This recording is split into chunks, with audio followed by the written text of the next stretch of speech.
Myself, Dr. Arun Mitro, Assistant Professor of Physics, City College.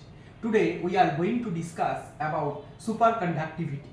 So superconductivity now a decades becomes a great interest to the science community because not only of its physics behind the superconductivity but also the diversified scope of applications. It has a lot of scope of application in the technological and scientific community.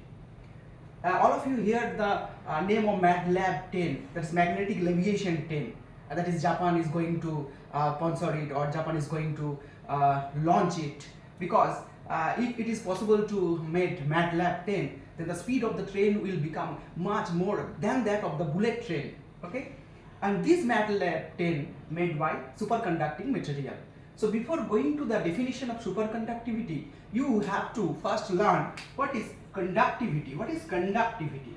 So conductivity is the property of the conductor which measures how the current flows through the material. Okay, so conductivity mathematically it is defined as sigma. So conductivity basically measures how the current easily flows through the conductor. Okay, so there are so many large number of conductors like copper, zinc, like that. So this material has different value of conductivity because of their resistance. They offer some resistance to the material. That is, if you connected any conductor to the supply voltage, so it will give some resistance to the flow of the current. Okay, and this resistance offered by different conductors are different. And conductivity is the value, mathematically conductivity is represented as sigma. So sigma is equal to 1 by rho. This rho is called resistivity. This is called resistivity. That means those conductors have large resistance, less conductivity. So this is the definition of conductivity. Now I will briefly discuss a beautiful history behind the discovery of superconductivity.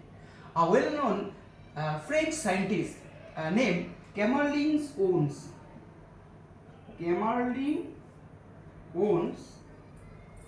in the year 1911 in Leiden was busy in another experiment.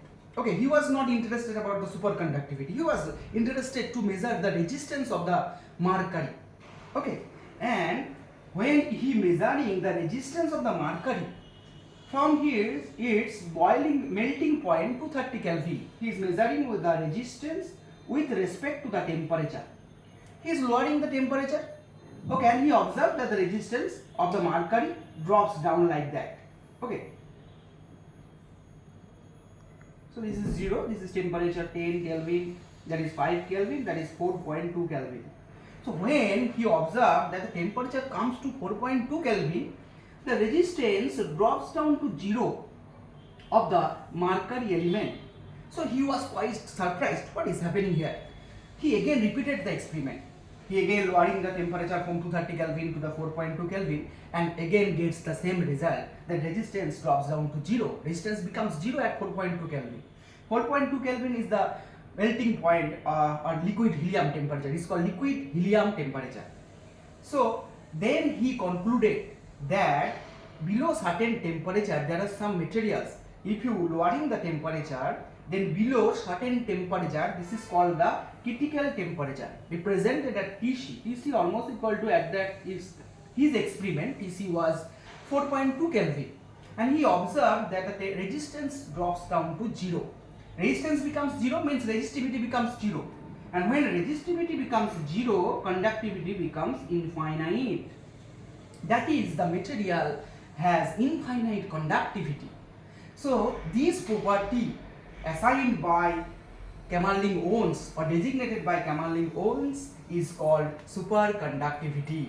And this material which has 0 resistance below certain temperature, that is 4.2 Kelvin, resistance becomes 0 means resistivity becomes 0 and conductivity becomes infinite.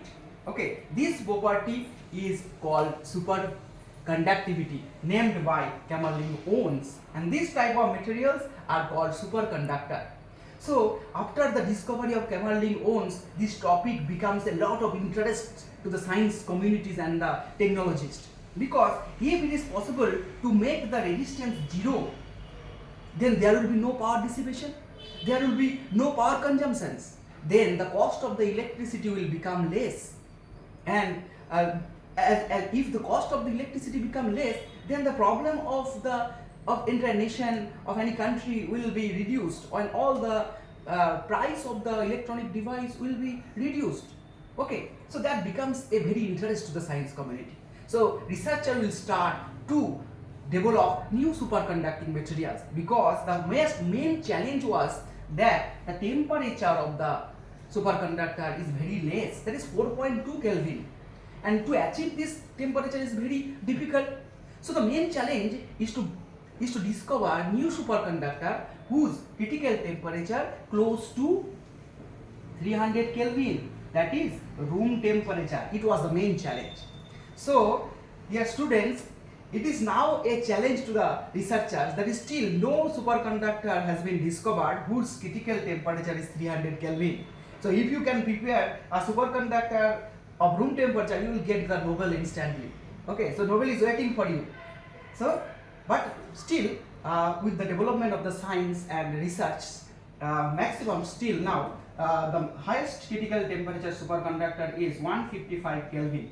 So that is basically cuprate. There are some cuprates, ceramic oxides, which Tc is 155 Kelvin. So it's a great.